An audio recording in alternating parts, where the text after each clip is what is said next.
Hey, welcome back guys. So today on this video, we are talking about Robinhood, and more specifically, we're talking about buying stocks on Robinhood. Now, it's actually a really easy process. There's not a lot of steps involved, so be sure to stick around to the end of the video. And if you're new to the channel, my name's Anthony, and I'm just learning about the stock market and stocks. If you're a beginner and you are learning about it as well, hopefully you subscribe and learn with me. But if you happen to be a more experienced trader and you have any kind of hot stock tips, be sure to leave a comment below, let the rest of us beginners know. But let me go ahead and jump on over to my phone.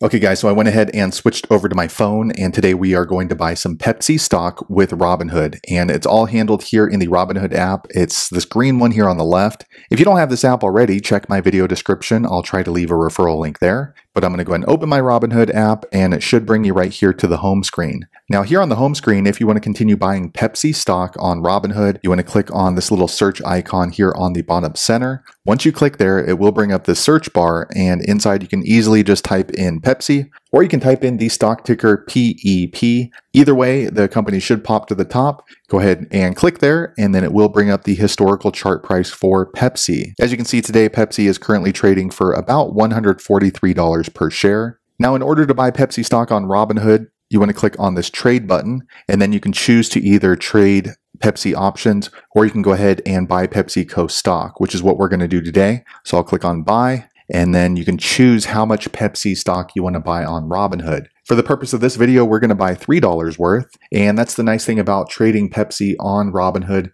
is you can trade fractional shares. So let me click on review and show you what I mean, because you'll see this order summary right here. It lets me know that the Pepsi share price is currently $143.40. So with my measly $3, I'm going to end up with about 0.020 shares of Pepsi stock. If you're okay with that, go ahead and swipe up, and it'll let you know your order is received. Next, it will let you know that your Pepsi stock order has been completed, or that it will be completed on the next trading day, depending on when you place your order. So I'll click on done, and then it just brings you back here to the Pepsi stock chart. So there you have it, guys. If you're looking to buy Pepsi with your Robinhood app, that's the easiest way I know how to do it. If you know an easier way, be sure to leave a comment below. Let the rest of us know how you did it. Hopefully you found that video useful. If so, click thumbs up, or maybe consider subscribing to my channel. And I hope to see you on the next video. Thanks again for watching.